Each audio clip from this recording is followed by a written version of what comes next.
Oh preciosa mazorca, precioso maíz, precioso nixtamal, bendita tortilla. Cuánta tranquilidad cuando estás.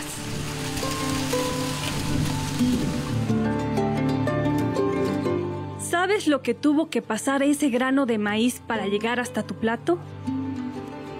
Eso me decía mi abuelita cuando era niña y sin querer dejaba a la orilla del plato un grano de elote. Entonces tenía que escuchar por millonésima vez la historia del elote. Decía: desde que era semillita y un campesino la eligió, después tuvo que hacer un hoyito en la tierra, la sembró, le puso agua diario, la cuidó, creció la plantita, le dio mazorcas, las cosechó y llevó al mercado, y de ahí luego lo compramos y todavía después tuvo que ser cocinado. ¿Como para que lo tires? Pero he de admitir que es hasta ahora que en verdad comprendo lo que tuvo que pasar ese maíz para llegar a mi plato. Y en realidad, la historia de mi abuela se queda corta para este alimento sagrado.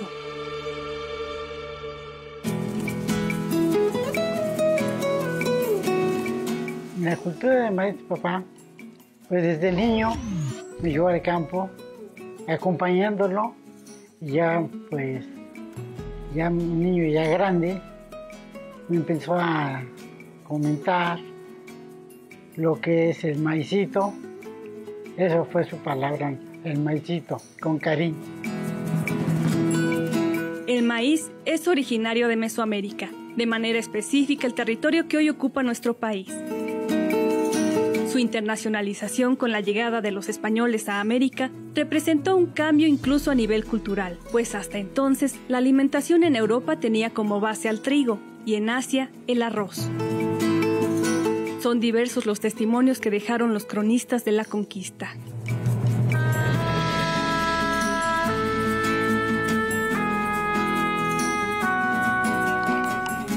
Primero pues se tiene que barbechar la tierra, que es remover la tierra, librarla de toda vegetación, pasto, otras hortalizas, debe quedar limpio, porque el maíz es una planta, pues, si no delicada, para que dé buen fruto, debe estar limpia de todo vegetal que compita con ella, para robarle alimentación.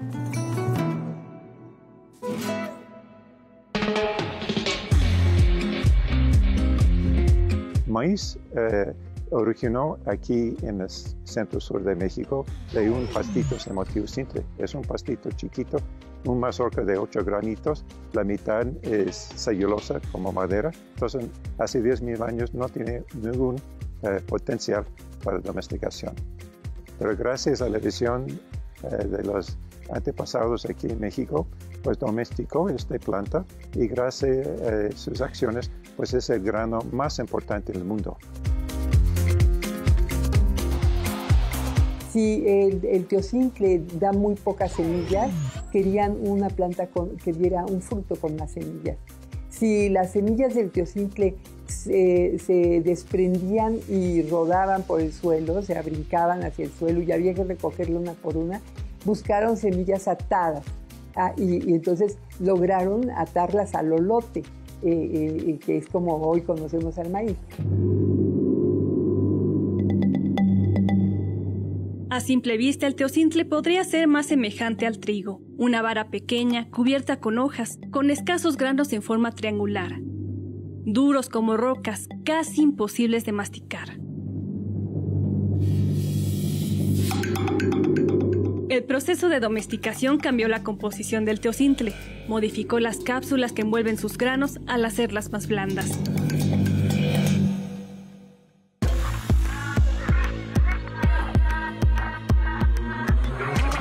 Mi papá lo sembraba en almárcigo. En almárcigo se hace una cavidad en la tierra como de metro y medio de ancho por lo largo que quisieran tener, 5, 8 o más metros hasta 10. El doctor Antonio Torrent agrónomo que forma parte del Sistema Nacional de Investigadores, asegura que el proceso de selección practicado por los antiguos mexicanos para el mejoramiento de la planta implicó el trabajo de al menos 330 generaciones.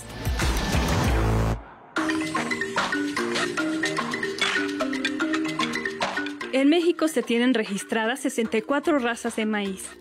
59 se consideran nativas. Las 5 restantes fueron descritas inicialmente en América del Sur, aunque también se han colectado en el país.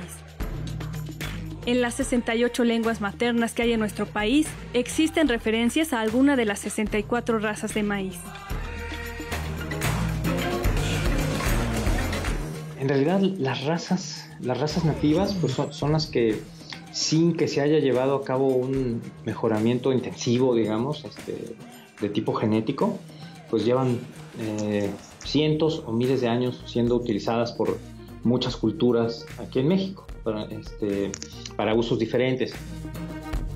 Esto ha generado que la variabilidad del maíz sea enorme y eso lo ha convertido en un gran reservorio de genes que pueden utilizar los mejoradores para incorporarlos en las variedades modernas de maíz que se están generando, en los que se están generando los campos de investigación, que se están generando en las parcelas de los productores. Como es, por ejemplo, obtención de genes para resistencia a sequía, como podrían ser genes resistentes al calor, genes resistentes a plagas, a enfermedades, etc. Por eso es muy importante que ese reservorio natural de variabilidad genética que tenemos en México se conserve, se mantenga. La semilla de un maíz nativo la obtienes pues cruzando tus maíces y al siguiente ciclo tomas una parte de la producción para tu consumo o la venta y otra parte se vuelve la semilla del siguiente ciclo.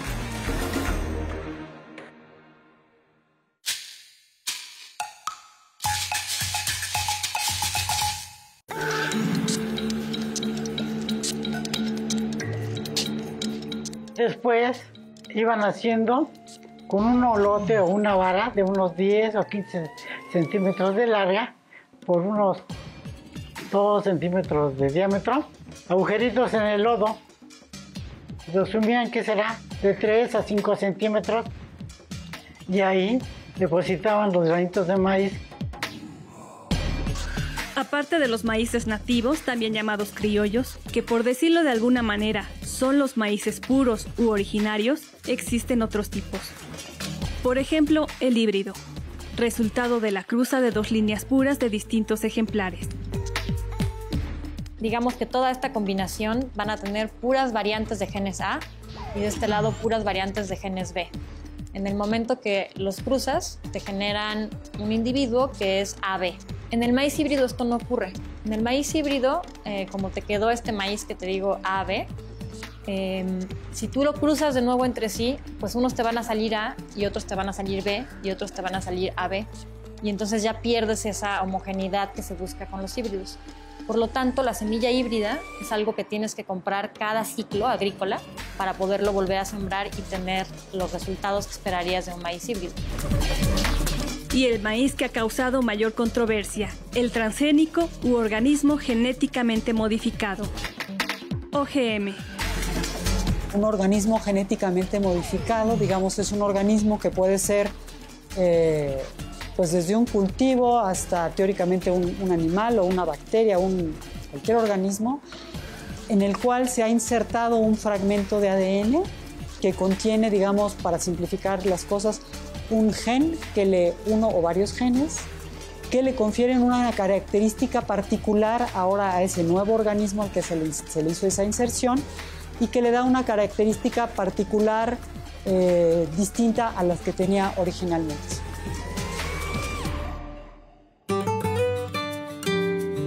De manera general se tiene la idea de que todos los organismos genéticamente modificados son transgénicos, pero en realidad no es así. Sin embargo, todos los transgénicos sí son organismos genéticamente modificados, a los que se les ha añadido genes de otra especie. Los organismos genéticamente modificados a los que simplemente se les inhibe o potencia un gen son OGM a secas, no transgénicos, pues no tienen información genética de otra especie. Esa siembra, pues por lugares Se hace a principios de abril hasta los primeros 10 días de mayo. Pues acá el maíz es de temporal y depende mucho de pues, las estaciones frías. Y si le tocaba una helada y el maicito estaba todavía en el elote, lo manchaba, o sea, lo podría, lo que diga, interrumpía su crecimiento y pues ya no rendía igual. La milpa es la manera más tradicional para sembrar maíz. Este sistema es sustentable y durante cada ciclo permite la coexistencia de distintas especies de plantas como calabazas, frijoles y chiles, en una relación de beneficio mutuo. Pues la milpa es la forma de cultivo de maíz en el área mesoamericana. Cuando hablamos de milpa, hay gente que se imagina qué son las plantas de maíz, hay gente que dice que la milpa es el maíz, pero la milpa es un policultivo donde están interviniendo muchas plantas. Entonces, estos cultivos que se siembran varias plantas, unas les ayudan a otras, que si solamente se sembraran maíz, pues tenemos que abonar con abono químico. Entonces, todas estas virtudes las descubrieron nuestros ancestros y por eso es tan importante la milpa. En las zonas rurales del país, esta relación de simbiosis entre el maíz y otras especies satisface gran parte de la dieta diaria. En México existen más de 500 tipos de quelites, quintoniles y romeritos, muchos de los cuales crecen precisamente en el sistema milpa. Con estos productos nosotros tenemos una dieta perfecta con vitaminas, proteínas, carbohidratos y no nos falta nada.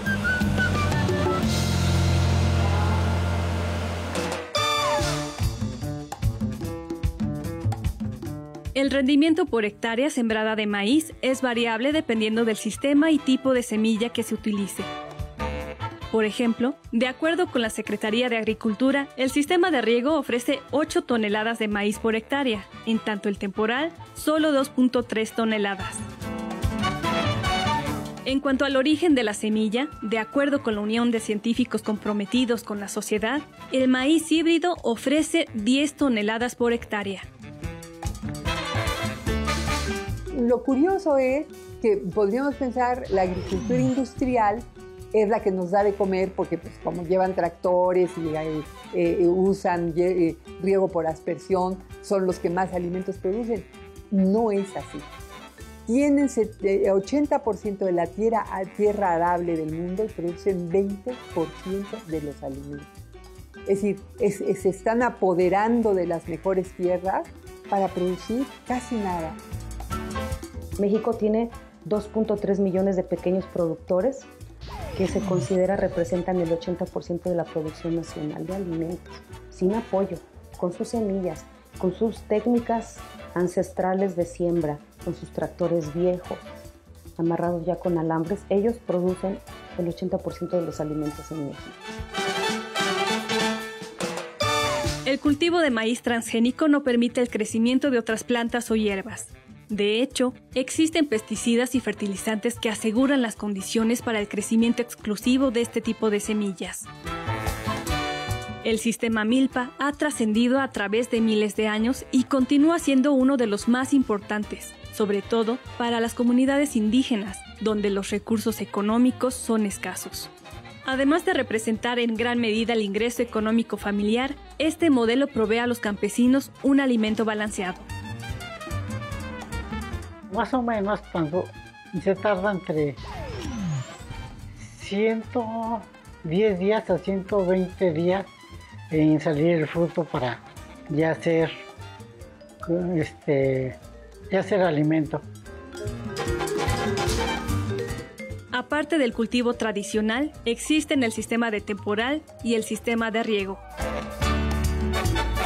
Son sistemas que están ahí como resultado de las necesidades y de las condiciones existentes en las diferentes regiones que permiten que una se dé y que otra se dé en otro tipo de zonas, ¿no? O sea, yo creo que el cultivo de maíces nativos por los pequeños campesinos en sistemas de tipo milpa ha probado su utilidad y su contribución a la alimentación mucho en regiones rurales a lo largo del tiempo y su adaptación.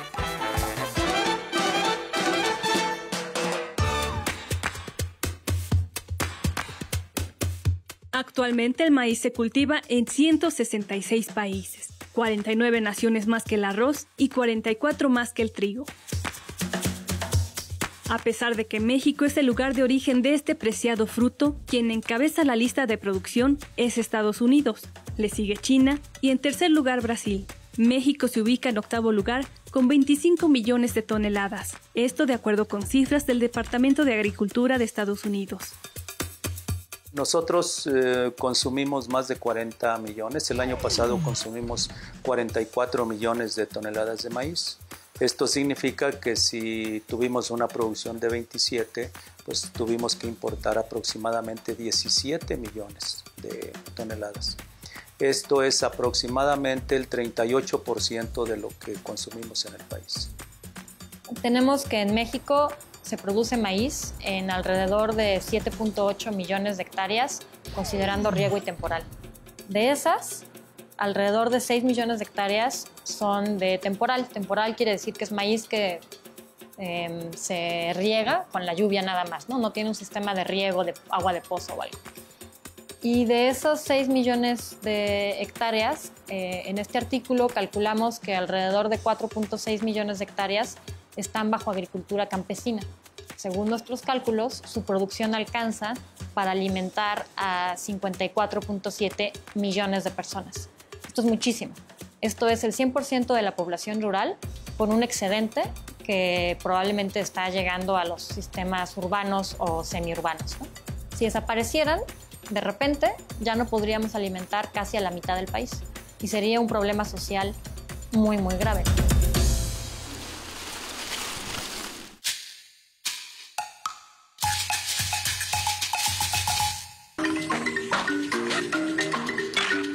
En México, salvo en algunos campos experimentales, está prohibido sembrar maíz transgénico. 70% del territorio cultivable de maíz está sembrado con maíces criollos y 30% con híbridos. Poco más del 1,5 millones de hectáreas que utilizan el sistema de riego echan mano de semillas de maíz genéticamente mejorado o híbrido. Estas semillas híbridas no son malas. El Instituto Nacional, el INIPAP, ha desarrollado muchas y muy buenas. Los propios campesinos hacen ese trabajo cada año, cuando seleccionan, cuando traen la semilla que les comparte el compadre, porque entre los campesinos hay mucho compartir las semillas, ¿no? Por eso es tan peligroso el transgénico, porque como es igualito y ellos no ven, le dicen, este te va a dar 3 mazorcas y pues lo siembran, ¿no? Aunque sea transgénico. Si nosotros vemos el consumo que hemos tenido en los últimos años, cada año estamos aumentando 1 millón, 2 millones, hasta más de 2 millones de toneladas cada año. ¿Qué pasa? Y eso se debe a que el maíz que producimos lo estamos consumiendo de diversas maneras. En 2018, México consumió alrededor de 44 millones de toneladas de maíz.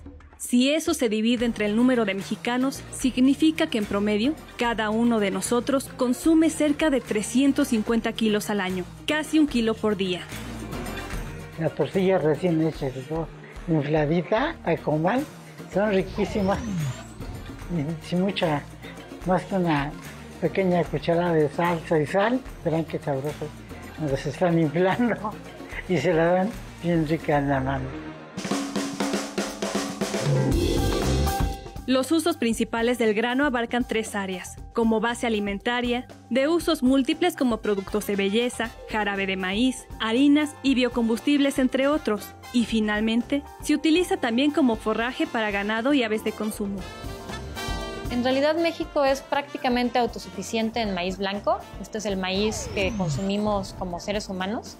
Y la mayor parte del maíz que se está importando de otros países es maíz amarillo, que va dirigido a la alimentación de ganado o que va dirigido a la producción industrial, por ejemplo, para hacer biocombustibles o plásticos.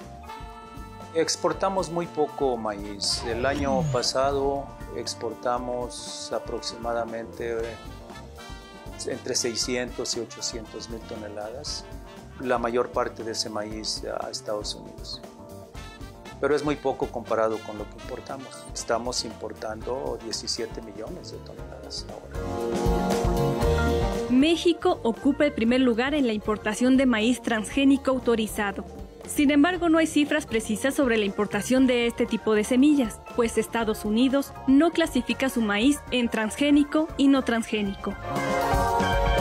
La Ley de Bioseguridad de Organismos Genéticamente Modificados señala que los transgénicos deben ser sometidos a pruebas para evaluar los riesgos. Esta legislación tiene un apartado especial para el maíz por ser México centro de origen de este grano.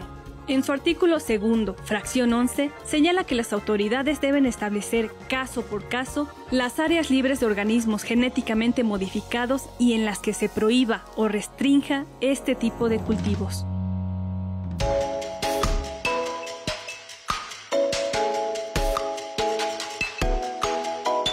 El maíz está en la mesa del más rico y en la del más pobre. El rico lo compra, el pobre lo produce con la poca tierra que tiene y es lo único que tiene para comer. El maíz es básico en la alimentación del pueblo de México desde tiempos prehispánicos, ¿sí?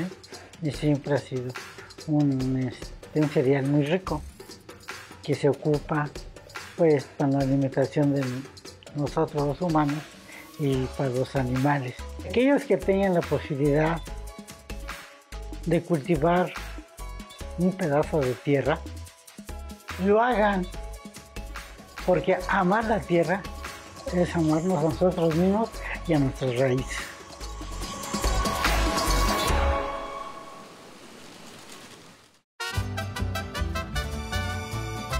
En este panorama sobre el maíz y los esfuerzos para garantizar la soberanía alimentaria, se ha polarizado el debate entre quienes aseguran que la mejor opción es el cultivo de granos nativos y quienes señalan que la alternativa es el maíz transgénico. De un lado están los agricultores y una gran cantidad de investigadores que se oponen a los transgénicos. Del otro, los nombres de consorcios transnacionales como Monsanto, DuPont y Maseca. Recientemente, la ministra de la Suprema Corte de Justicia de la Nación, Norma Lucía Piña Hernández, ponente del asunto, consideró constitucional la suspensión contra la siembra comercial de maíz transgénico.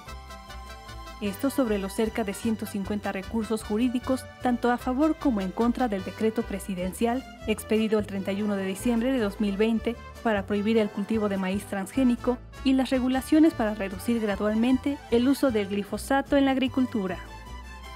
Se espera que el tema se incluya en la agenda de las próximas sesiones de los ministros de la primera sala de la Suprema Corte de Justicia de la Nación y que se resuelva con argumentos sólidos y en beneficio de las mayorías.